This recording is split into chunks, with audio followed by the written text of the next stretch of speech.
Shalom jemaat Tuhan, puji Tuhan kita boleh berkumpul lagi. Kita akan beribadah kepada Tuhan, kita mau menaikkan setiap pujian penyembahan kita kepada Tuhan. Saya mau ajak semua yang ada di rumah kita untuk menutup mata jasmani kita mau tundukkan kepala kita mau bersatu teduh sejenak.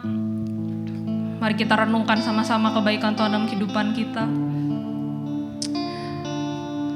Terima kasih Tuhan, terima kasih Bapa. Tanpamu Tuhan, kami tidak bisa apa-apa Yesus. Haleluya Yesus. Terima kasih Tuhan. Kita mau menyatakan pujian kita, ucapan syukur kita kepada Tuhan. Kita mau sampaikan apa menjadi isi hati kita kepada Tuhan. Karena saya yakin kita boleh sehat, kita boleh bernapas saat ini itu semua karena Tuhan. Terima kasih Tuhan, terima kasih Yesus. Engkau Bapa yang sungguh baik Tuhan. Kebaikan-Mu ya Tuhan, sungguh luar biasa Tuhan dalam kehidupan kami. Haleluya Yesus, haleluya Yesus. Terima kasih Tuhan, terima kasih Yesus. Kami menyatakan Tuhan kalau Engkau adalah Bapa kami yang baik. Haleluya Yesus. Glory bagi-Mu Tuhan.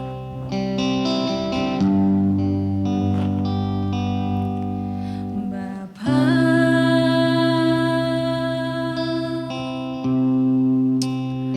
Engkau sungguh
Benar Tuhan, Engkau teramat baik, Engkau sangat baik di dalam setiap kehidupan kami Tuhan. Benar Tuhan, sungguh besar kasih setiamu di dalam kehidupan kami Tuhan. Kami mau mengucap syukur Tuhan, kalau pada saat ini kami boleh ada sebagaimana kami ada, kami boleh kembali beribadah, kami boleh kembali memuji, memuliakan namamu, dan kami boleh kembali mendengarkan firman-Mu. Terima kasih ya Bapa, kami sangat bersyukur untuk semua kejadian kami yang sungguh dahsyat dan ajaib dalam setiap kehidupan kami. Ya Bapa, meskipun saat ini kami hanya secara online, kami di rumah kami masing-masing, tapi kami percaya ada urapan dari Roh Kudus di atas kami semua. Beracaralah ya Bapa, dari awal, pertengahan, hingga akhirnya. Biarlah semua pujian-pujian yang kami naikkan boleh menyenangkan hatimu, dan sebentar juga firman boleh menguatkan masing-masing dari kami. Bertahtalah ya Bapa, dan kami siap untuk memulai ibadah kami di dalam nama Tuhan Yesus Kristus. Haleluya, amin. Amin. Puji Tuhan, kembali saya ucapkan shalom bagi jemaat Tuhan yang ada di rumah. Saya ucapkan juga selamat merayakan tahun baru Imlek bagi jemaat Tuhan yang merayakan. Dan tepat juga hari ini saya ucapkan selamat hari kasih sayang bagi kita semua yang ada di tempat ini. Biarlah kita mau rasakan kasih Tuhan, kita mau kasih itu bagikan ke orang-orang di sekitar kita. Amin. Puji Tuhan, kita mau menaikkan pujian ucapan syukur kita kepada Tuhan. Kita mau angkat satu pujian yang berkata, segala puji syukur hanya bagimu Tuhan.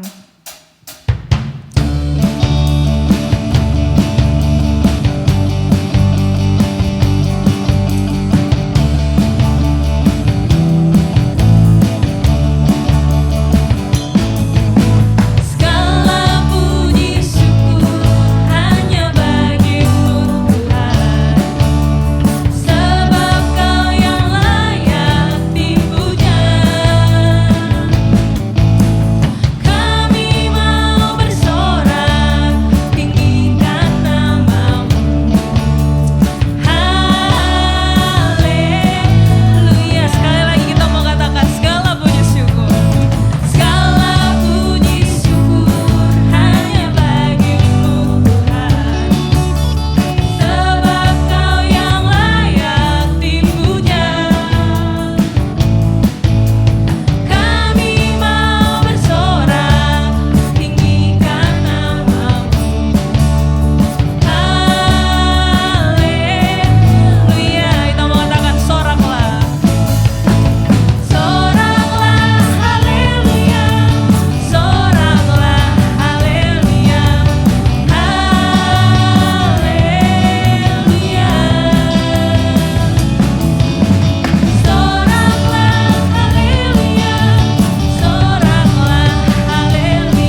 Kita sudah lahir baru, amin. Amin. Puji Tuhan, sekarang kita akan menyaksikan sebagian pengumuman.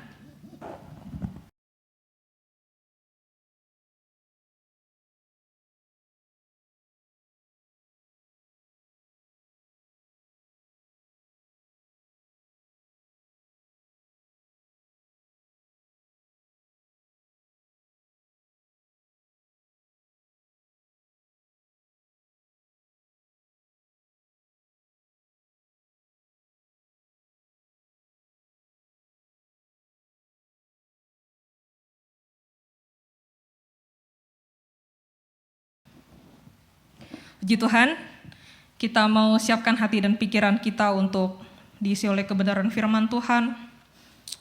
Terima kasih Tuhan. Kami rindu Tuhan untuk menyiapkan hati kami Tuhan. Kami mau lebih sungguh lagi Tuhan mendengarkan firman-Mu. Haleluya Yesus, terima kasih Tuhan. Terima kasih Yesus. Kami mau siapkan hati kami Tuhan. Haleluya.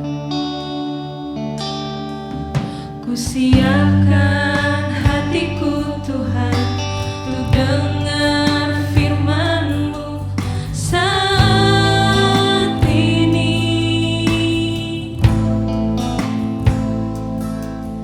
Ku sujud menyembah-Mu Tuhan, masuk hadirat-Mu saat ini. Curahkan urapan-Mu Tuhan bagi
Ya Bapa, kami mengucap syukur kepadamu Tuhan. Terima kasih buat kasih-Mu dalam setiap hidup kami Tuhan Yesus.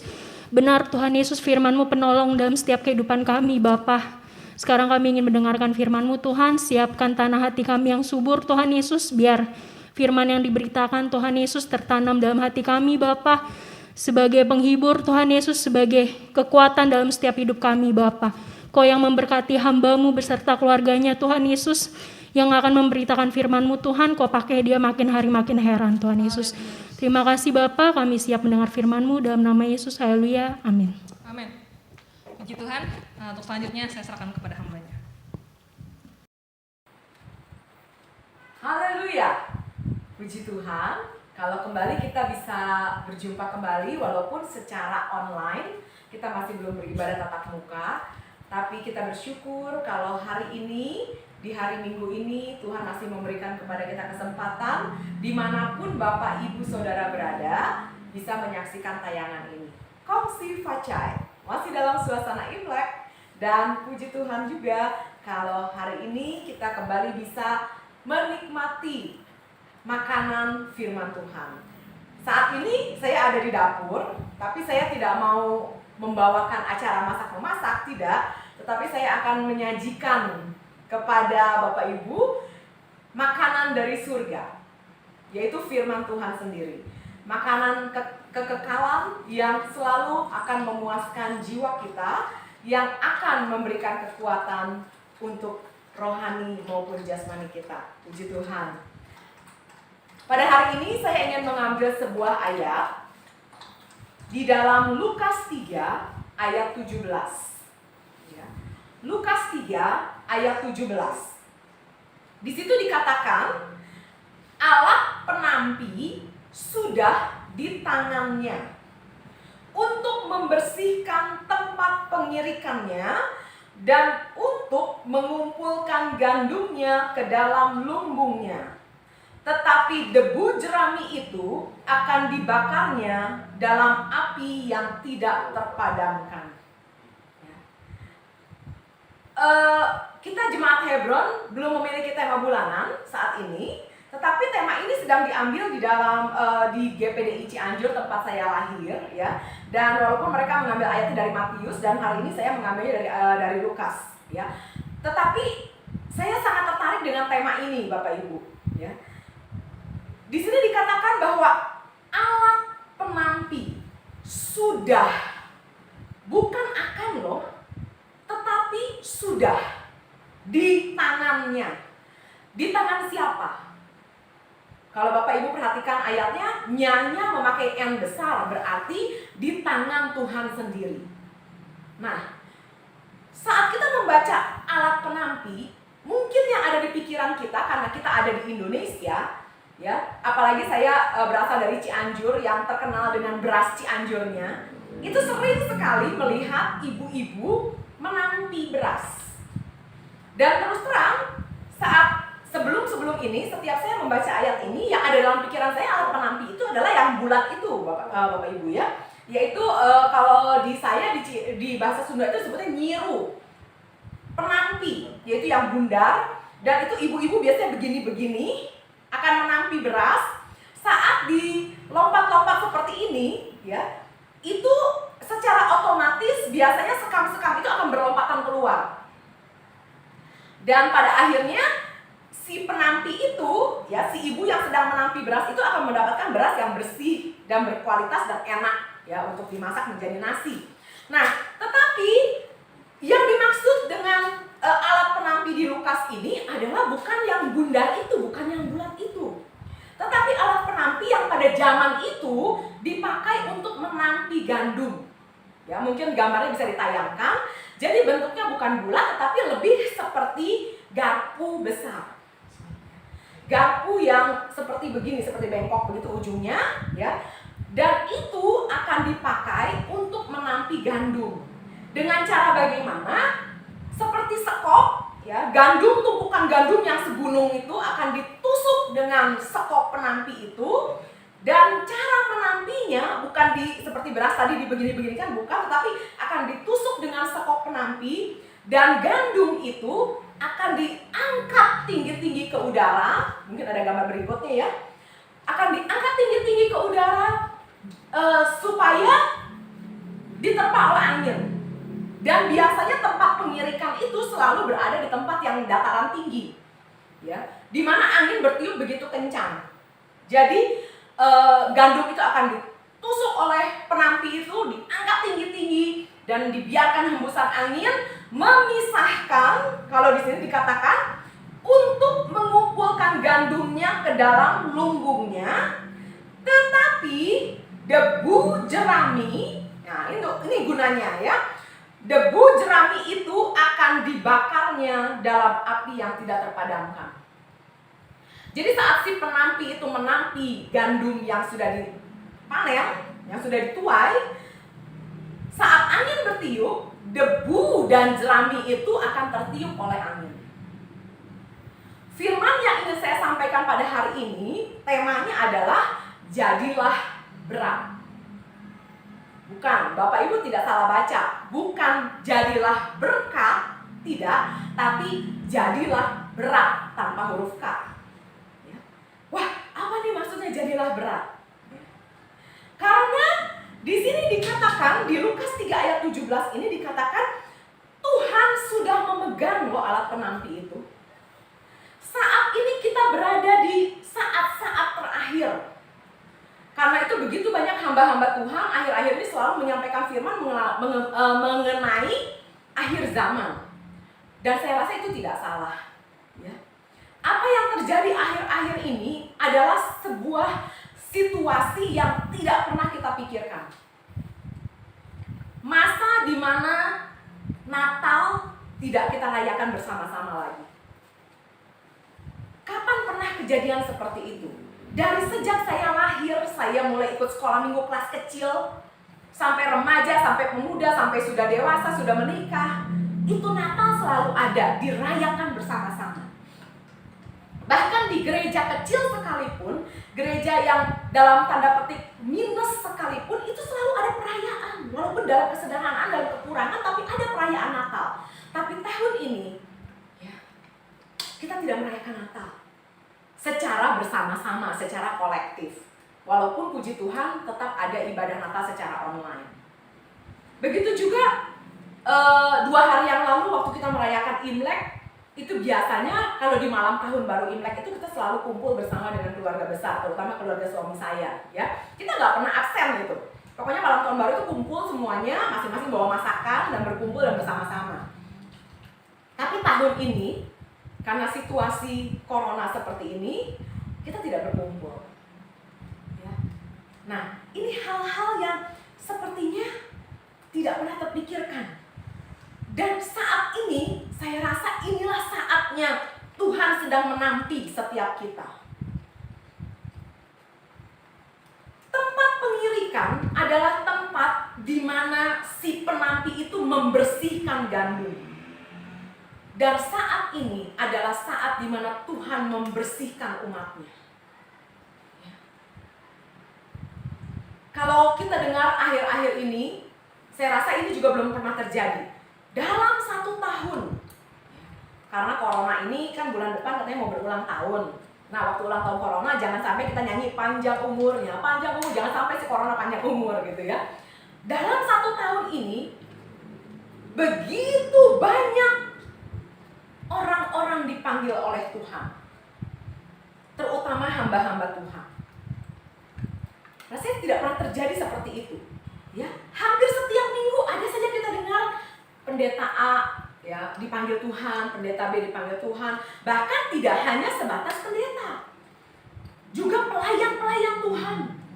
Ada musisi gereja yang mungkin usianya baru 40-50, ada penyanyi gereja, worship leader, singer, pemusik gereja, musisi, ya. Dan yang lain-lainnya begitu banyak. Saya rasa inilah saatnya Tuhan menanti, ya. Dan malah memang sih kita rasa sedih, tapi saya justru bilang, aduh itu bersyukur orang-orang yang dipanggil Tuhan lebih dulu. Karena sepertinya Tuhan sedang pinggirkan, Tuhan sedang amankan mereka ini, kekasih-kekasih Tuhan ini, ya, supaya tidak mengalami hal-hal yang lebih menyeramkan ataupun mengerikan lagi gitu ya. Nah, kita yang tinggal sekarang saat ini, inilah saat-saatnya Tuhan menampi kita. Kalau dulu kita, waktu saya masih muda, sekarang juga masih muda sih, waktu lebih muda dari sekarang, itu kita kadang-kadang anak-anak muda ikut KKR, ikut kegiatan, dan itu sering sekali didengung-dengungkan. Inilah masa-masa penuaian. Ya, ayo semangat melayani Tuhan, serahkan hidupmu bagi Tuhan, karena begitu banyak tuaian, tapi penuai-penuai itu sedikit. Itu masa penuaian. Tapi saat ini Bapak Ibu, bukan masa penuaian lagi. Ini adalah masa pengirikan. Gandum akan dikirim setelah dia dituai.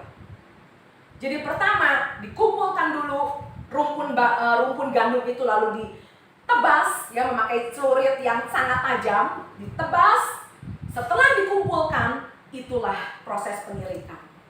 Jadi Bapak Ibu, kita memasuki masa, bukan masa penuaian lagi.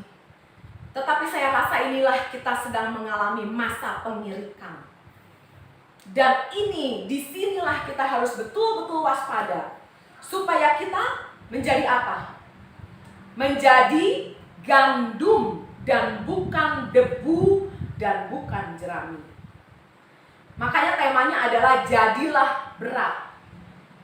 Karena yang berat itulah gandum. Debu itu ringan, jerami itu ringan. Mari kita isi hidup kita di zaman-zaman sangat terakhir ini. Jadilah berat. Ingat kejadian di Daniel 5, ya. Di Daniel 5 waktu itu Raja Belshazzar itu sedang kumpul-kumpul bersukacita mengadakan pesta, dan mereka mengambil alat-alat peralatan dari bait Allah, ya, dipakai untuk pesta pora. Dan Bapak Ibu sudah tahu ceritanya, singkat cerita, Raja melihat punggung tangan yang menulis di dinding. Dan dikatakan kalau di dalam Daniel 5 itu langsung Raja ucap pasi, lututnya seperti tidak ada sendi lagi, langsung lemes takut. Dan si tangan itu menulis satu kalimat.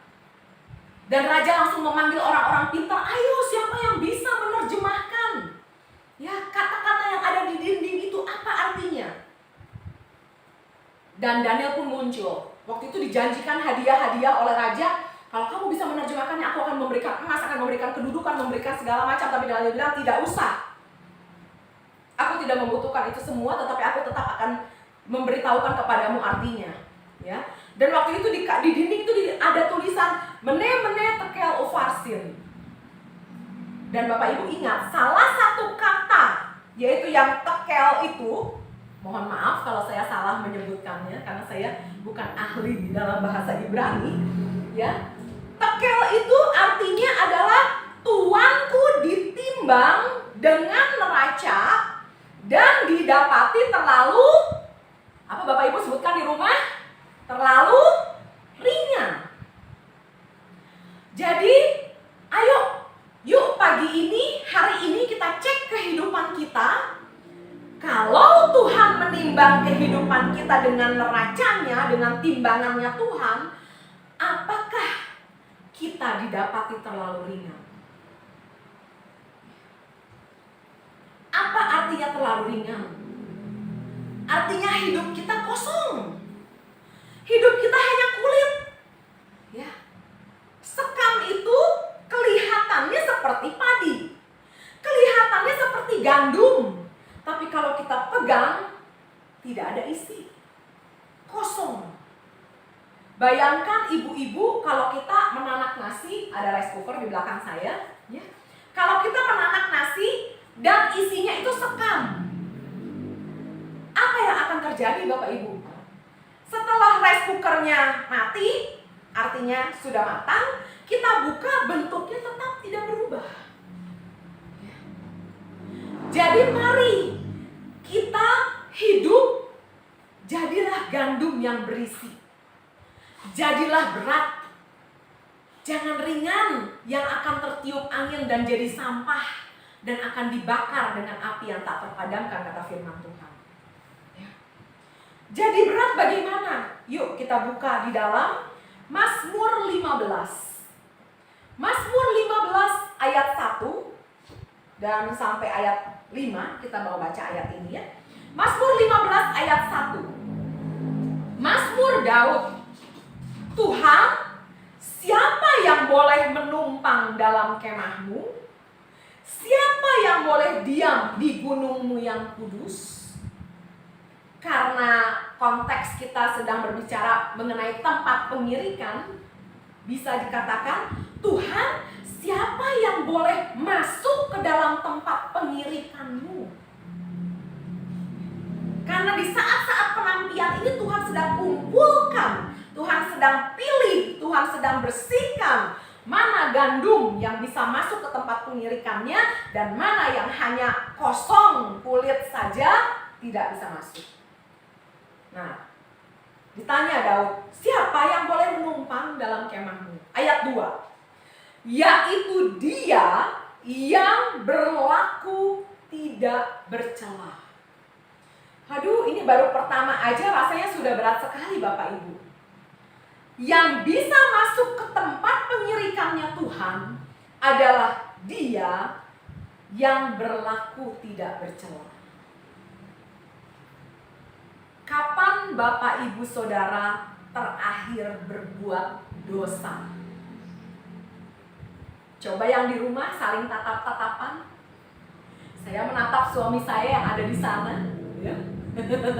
Kapan kita terakhir berbuat dosa Bapak Ibu? Aduh, kita ini banyak banget dosa, banyak kesalahan. Ya. Secara daging ini kita tidak akan mungkin masuk dalam pengirikannya Tuhan. Tapi puji Tuhan, Tuhan katakan, aku adalah Allah yang setia. Jika engkau mengaku dosamu, jika engkau bertobat, meninggalkan hidupmu yang lama, aku akan memperbaharui. Sebelum saya lanjutkan, saya kembali ke tempat pengirikan. Tempat pengirikan adalah tempat pemurnian, di mana di situ diproses, tempat pemrosesan. Ada sebuah kejadian di 1 Tawarikh 21. Ini cerita yang sangat menarik. Ya, Bapak Ibu coba tolong dibaca nih semua nanti di rumah, karena memang sudah ada di rumah juga kan, ya. 1 Tawarikh 21. Saya singkat cerita saja, di situ dikatakan bahwa Daud itu sudah berdosa. Dosanya karena apa? Daud itu iseng pengen ngitung jumlah bangsa Israel ada berapa sih? Ya. Padahal anak buahnya sudah bilang, aduh yakin ini kayaknya bukan ide yang bagus. Tapi Daud bilang, aku raja, lakukan perintahku. Dan mereka pun melakukannya. Ya. Dan betul saja saat rakyat Israel itu sudah disensus, itu ternyata tidak berkenan di hadapan Tuhan. Karena apa? Karena itu mungkin akan membuat Daud merasa sombong. Akan membuat Daud merasa, wah aku raja yang besar. Ya. Rakyatku besar, kekuasaanku besar. Dan di 1 Tawarikh 21 itu dikatakan bahwa Tuhan pun marah dan mengutus Gad waktu itu untuk datang kepada Daud dan mengatakan bahwa engkau sudah berdosa di hadapan Tuhan dengan melakukan hal ini. Jadi Tuhan kasih 3 pilihan. Semuanya nggak enak sih Bapak Ibu, karena ini hukuman dari Tuhan. Ya, mengajarkan juga bahwa kalau kita berdosa, kita harus berkonsekuensi menanggung akibatnya.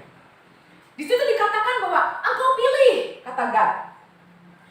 Engkau mau 3 tahun kelaparan akibat dosamu ini, atau engkau mau 3 bulan melarikan diri dikejar-kejar musuh, atau mau 3 hari penyakit sampar? Mau 3 tahun, 3 bulan, atau 3 hari? Aduh, Daud susah hati. Bapak Ibu baca ya ceritanya ya. Dan akhirnya Daud bilang, aduh jangan sampai deh saya udah jatuh ke dalam tangan manusia. Artinya dikejar-kejar, dia gak mau yang 3 bulan itu ya. Aduh sudahlah, saya pilih yang paling singkat aja lah, 3 hari penyakit sampar. Dan saat itu, kalau tidak salah ya, di sensus itu ada 1 jutaan rakyat Israel. Dalam 3 hari itu, Tuhan izinkan malaikatnya mencabut pedangnya dan menghabisi 70.000 bangsa Israel. Sampai Daud tidak kuat lagi melihat itu dan Daud bilang, Tuhan yang salahkan aku. Timpakan kesalahan itu kepadaku dan kepada keluargaku, tapi jangan kepada rakyat yang tidak berdosa itu. Dan Bapak Ibu tahu, ketika malaikat, nah waktu saya baca cerita ini, saya sampai agak-agak merinding ya Bapak Ibu, karena saya rasa inilah saat-saat seperti itu juga, di mana Tuhan izinkan malaikat mencabut pedangnya. Dan melalui pandemi yang dahsyat ini, ya Tuhan sedang menampi, membersihkan. Lihat, Daud katakan, aduh mereka rakyatnya tidak berdosa. Jadi jangan sampai katakan bahwa, oh kalau orang meninggal karena COVID itu pasti berdosa. Kalau orang kena penyakit COVID ini, ketularan COVID ini berdosa. Tidak Bapak Ibu. Ya. Tetapi ini ada semuanya di dalam pengetahuan dan rencana Tuhan. Dan saat itu kalau Bapak Ibu baca di 1 Tawari 21 itu, saat malaikat itu tiba di dekat tempat pengirikan Ornan, jadi ada seorang manusia, pria bernama Ornan, dia memiliki tempat pengirikan. Malaikat itu berhenti di situ dan di situ dikatakan Tuhan mulai menyesal. Dan lebih daripada itu, Daud pun datang ke tempat pengirikan Ornan itu, Bapak Ibu, tempat pengirikan, tempat pemurnian, pemrosesan, ya, di mana Daud memang sudah berdosa, tapi di situ dia diproses dan dia pun mendapatkan perintah dirikan mezbah di tempat pengirikan itu. Dan singkat cerita, saat Daud membuat mezbah, dia bayar lunas. Asalnya orang bilang, Tuanku Raja silakan pakai tempat saya, gratis. Tuanku mau pakai tempat saya, jadikan apa saja boleh, mau jadikan mezbah boleh. Tapi Daud katakan tidak, aku akan membayar lunas tempat ini. Ya, semua dosa kita harus konsekuensi bayar lunas. Dan Tuhan dan Daud waktu itu membangun mezbah, mempersembahkan korban di situ, dan Tuhan berkenan kepada persembahan Daud. Dan Tuhan katakan, sarungkan kembali pedangmu hai malaikat, hentikan sudah. Ya, tidak ada lagi penyakit sampar itu. Di pengirikan itu terdapat pemulihan. Di pengirikan itu terdapat pemrosesan. Dan saat ini Bapak Ibu, kita ada di dalam pengirikannya Tuhan. Ya. Kembali lagi ke Mazmur yang tadi kita baca. Dia yang berlaku tidak bercela. Mari jadilah gandum-gandum yang berat. Caranya apa? Hidup, belajar. Memang kita belum bisa hidup tidak bercela, tapi kita mau belajar sehari demi sehari. Setiap pagi kita berdoa, Roh Kudus tolong nih, jamah tanganku, jamah mulutku, jamah mataku, pikiranku, segenap kehidupanku, supaya kehidupanku itu semakin berkenan di hadapan Tuhan. Lanjut lagi. Yang melakukan, ayat 2 ya, yang melakukan apa yang adil. Jadilah manusia yang adil Bapak Ibu. Sebagai orang tua, jadilah orang tua yang adil. Ya. Jangan pilih kasih. Anak kita ada kelebihan, kekurangan, kasihi mereka secara adil. Ya. Yang kita lihat ada kurang, ada kelebihannya. Gali kelebihannya. Ya. Lakukan apa yang adil dan yang mengatakan kebenaran dengan segenap hatinya. Mulut ini pakai untuk mengatakan kebenaran. Ayat 3. Yang tidak menyebarkan fitnah dengan lidahnya. Ya, hati-hati Bapak Ibu dengan kata-kata fitnah. Hoax. Ya, sekarang trennya hoax. Walaupun sudah banyak yang ditangkap karena menyebarkan hoax di media sosial, tapi tetap begitu banyak orang begitu gampangnya menyebarkan fitnah. Nah, di sini kita juga belajar, jadilah gandum yang berat. Hati-hati, Bapak Ibu ya.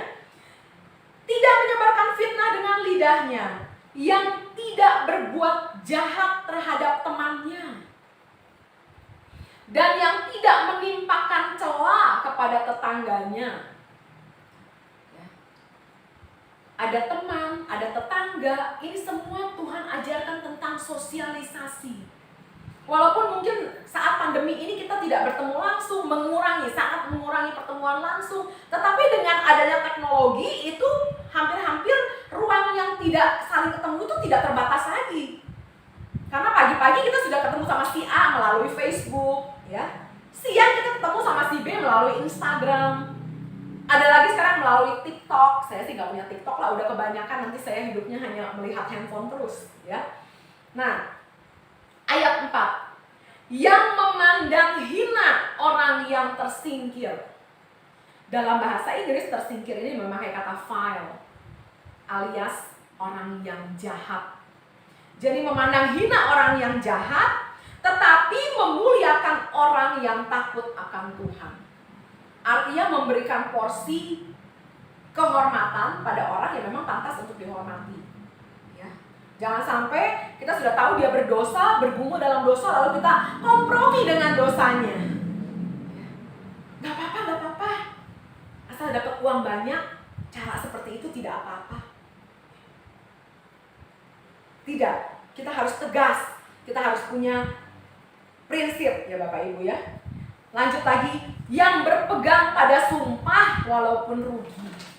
Nah, kita orang Kristen tidak boleh bersumpah, kecuali untuk sesuatu yang betul-betul, misalnya dalam kenegaraan kita bersumpah di atas Alkitab, ya. Tetapi jangan sampai dikit-dikit sumpah demi Tuhan, sumpah demi Tuhan, sumpah, nggak boleh seperti itu, ya. Saya ganti sumpah ini dengan janji. Kita sudah berjanji, saya janji deh akan ini, akan itu. Rasanya, sebetulnya berat untuk memenuhi janji itu. Tapi pegang. Biarlah kata-kata kita menjadi kata-kata yang bisa dipegang. Ya.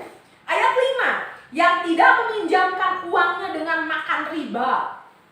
Dan tidak menerima suap melawan orang yang tak bersalah.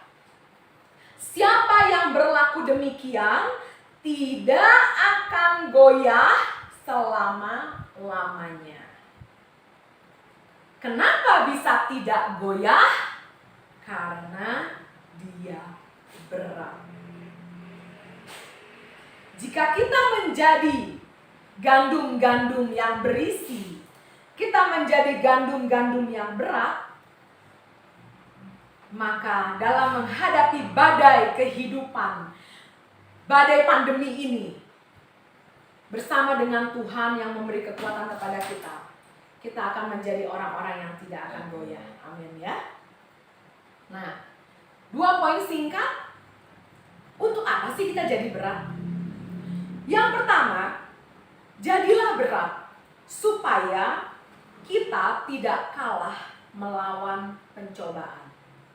Bapak Ibu ingat cerita mengenai orang yang membangun rumah di 2 dasar yang berbeda, ya.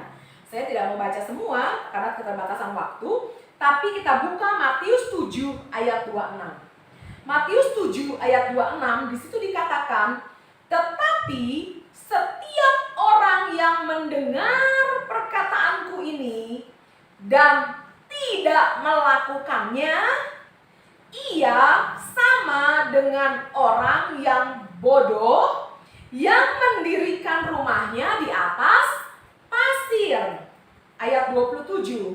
Kemudian turunlah hujan, datanglah banjir, lalu angin melanda rumah itu, sehingga rubuhlah rumah itu dan hebatlah kerusakannya.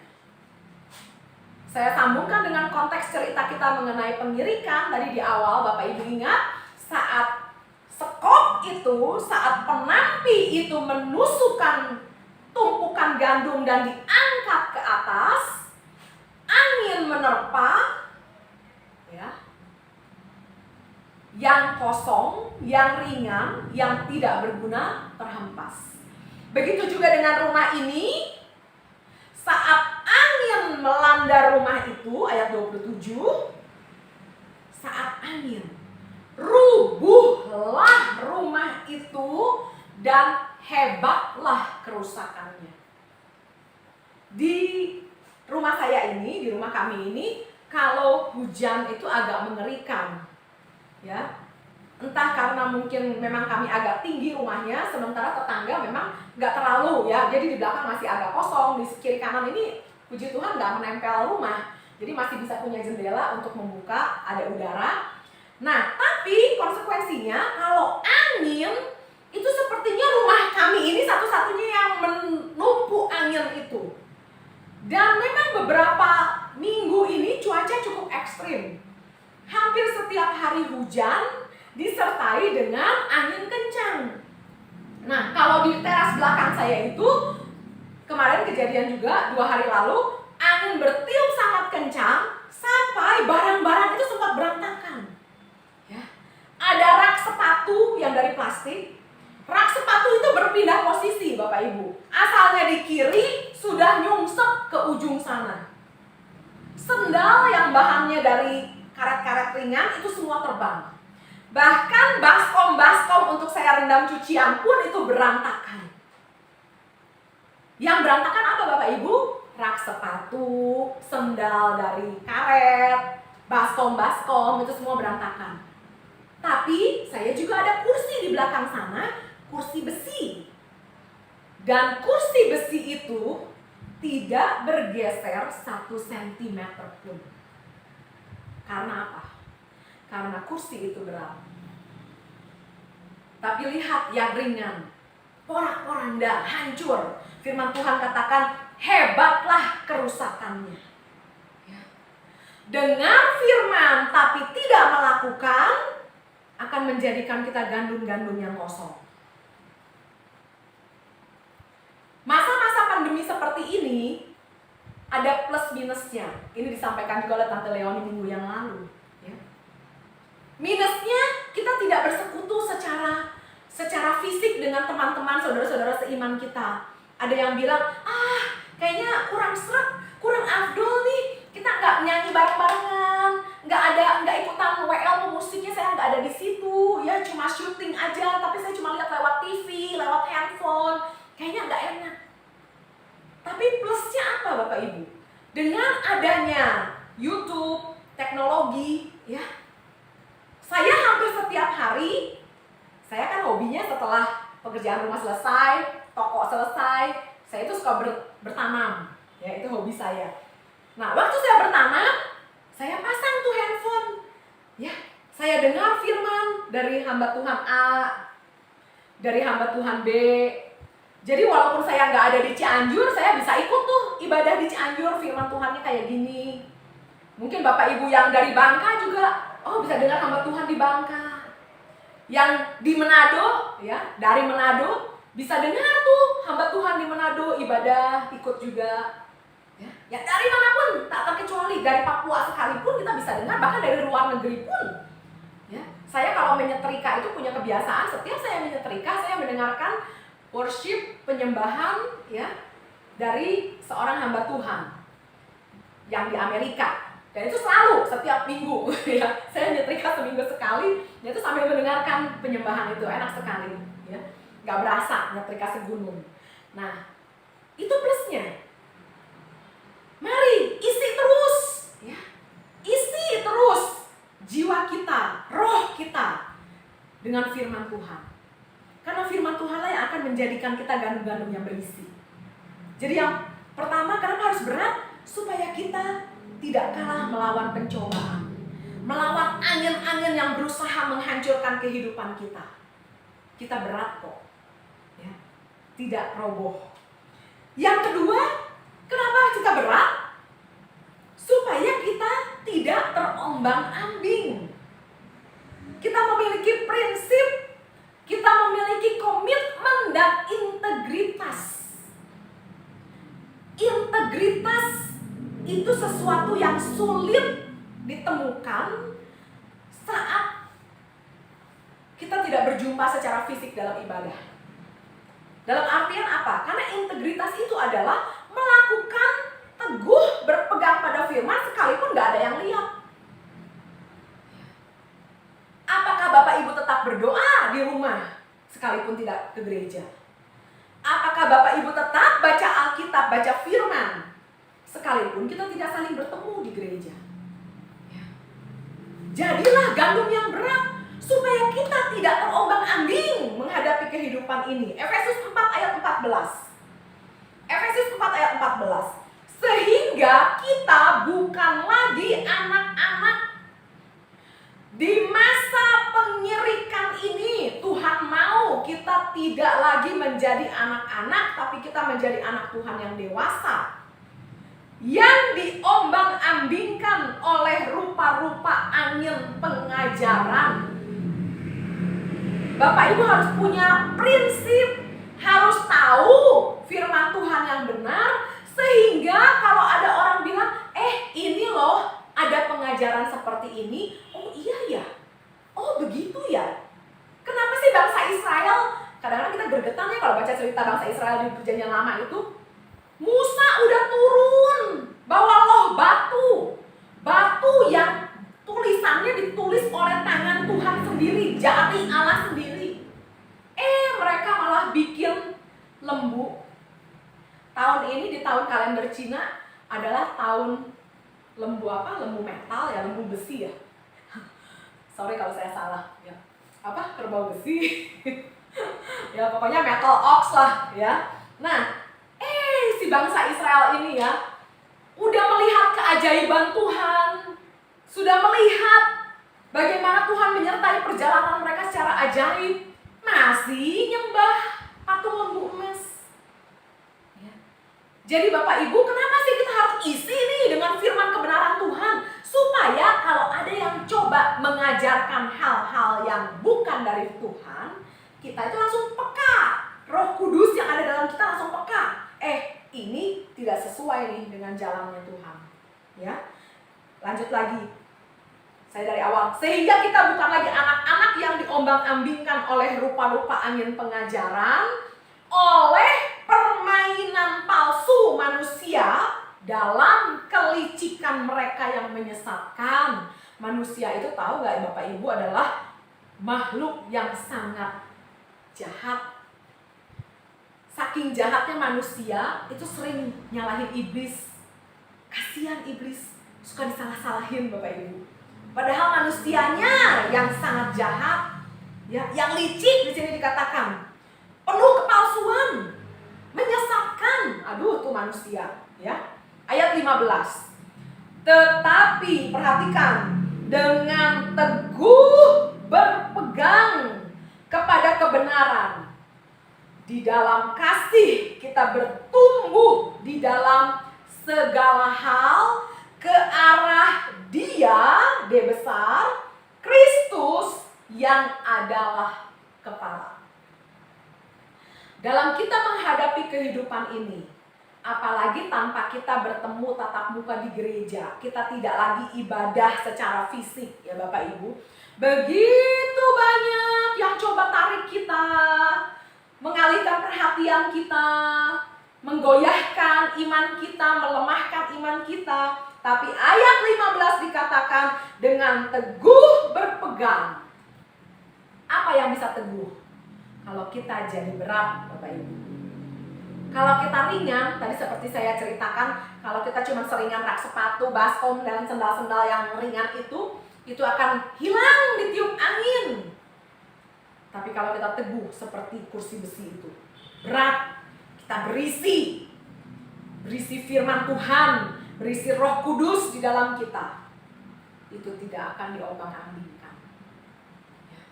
Begitu banyak berita yang mengkhawatirkan Bapak Ibu.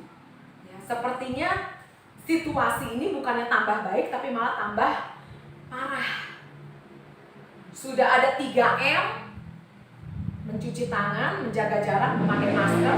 Sekarang katanya sudah jadi 5M. Ya, menghindari kerumunan, dan apa satu lagi ya? Kemarin saya dengar 3M sudah jadi 5M. Saya tahunya PSBB sekarang sudah menjadi apa? PMKM atau apa ya? Aduh, bingung dengan istilah itu. Tapi itu malah lebih diketatin lagi, lebih diperketat lagi. Artinya situasi memang belum membaik, malah sepertinya malah tambah parah. Minggu lalu rencananya saya itu ingin mengajak mama saya ke Cibodas pagi-pagi sekali supaya nggak rame, dan jarang mama saya itu mau pergi. Tapi waktu diajak itu Ma kita ke Cibodas yuk. Dan dia bilang, oh boleh. Aduh saya senang banget melihat mama saya mau pergi. Tapi kasihan Bapak Ibu, hari Sabtu itu, Sabtu minggu lalu berarti ya, itu saya baca IG dari Kapolres Bogor, itu diterbitkanlah peraturan seperti tidak hanya di Bogor saja, sebetulnya di Jawa Tengah juga kan, kemarin sempat ketat ya. Dan intinya kita orang Jakarta nggak boleh memasuki daerah Bogor itu tanpa surat pernyataan bahwa kita sudah tes antigen dan kita negatif. Ya. Sementara mama saya itu juga udah bersiap-siap, aduh kasihan. Saya bilang, Ma kita tunda dulu ya. Dan puji Tuhan ditunda. Karena ternyata besokannya itu memang ketat sekali pemeriksaan, tidak hanya di satu pos tapi di banyak pos, dan juga ada angin badai juga, banjir, ya, hujan lebat sekali di daerah Bogor saat itu, dan puji Tuhan kita belum jadi pergi. Kita menunggu saat yang lebih tepat. Ya. Nah Bapak Ibu, jadi marilah kita jadi di saat-saat terakhir ini kita jadi gandum yang berisi. Jadilah berat supaya kita bisa masuk atau dianggap layak untuk masuk ke pengirikannya Tuhan. Ini memang saat-saat terakhir Bapak Ibu. Bukan saat penuaian lagi, tetapi ini adalah saat pengirikannya Tuhan. Aduh, kita berdoa, Tuhan saat Engkau mengirik itu sesuatu yang gak enak Bapak Ibu. Jangankan dikirik, dipanen saja itu sudah gak enak karena ditebas, dipotong, ya. Keegoan kita dipotong, kesombongan kita dipotong. Tapi ternyata tidak berhenti sampai di situ Bapak Ibu. Inilah masa pengirikan, inilah masa seleksi, inilah masa-masa akhir. Puji Tuhan saudara-saudara, hamba-hamba Tuhan yang sudah diamankan, Tuhan sudah amanin. Kita yang masih hidup, ayo berjuang. Berjuang. Bukan dengan kekuatan kita, tetapi dengan kekuatan daripada Tuhan. Itu firman Tuhan yang saya mau sampaikan pada saat ini. Biarlah setiap kita boleh saling mengingatkan. Mungkin kita bisa saling memberi kekuatan melalui WhatsApp, ya, melalui media-media sosial. Jangan hanya cekakak-cekiki, ketawa-ketawa, ya nggak salah. Ya, kadang-kadang kita forward cerita-cerita lucu. Tapi kadang-kadang kita juga lupa memberikan kekuatan, menanyakan keadaan. Coba tanyakan secara personal, gimana kabar kamu?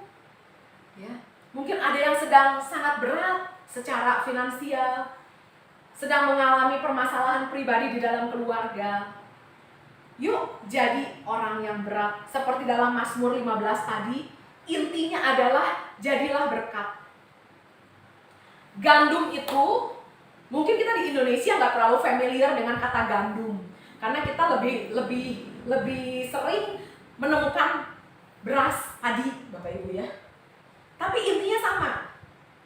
Gandum kalau tidak dikirik, dia akan tetap jadi gandum dan nggak berguna. Karena tidak mungkin, oh kamu datang ke rumah saya, yuk makan-makan yuk, dan saya berikan piring kepada Bapak Ibu, lalu saya isi piring itu dengan beras, dan saya katakan, ayo silakan makan. Gimana rasanya Bapak Ibu? Ya. Belum berguna. Gandum, kalau masih bentuk gandum, padi, mohon maaf ya Bapak Ibu, itu ada bel. Lanjut ya. Ya, mungkin dia mendengar sesuatu. Halo Tiger.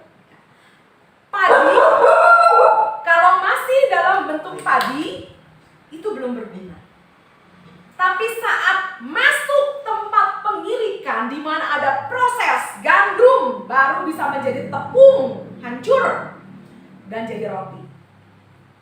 Padi, sekam-sekam dibuang semua, kotoran-kotoran dibuang semua, iri hati, dengki, semua kebencian, dendam, kepahitan semua dibuang.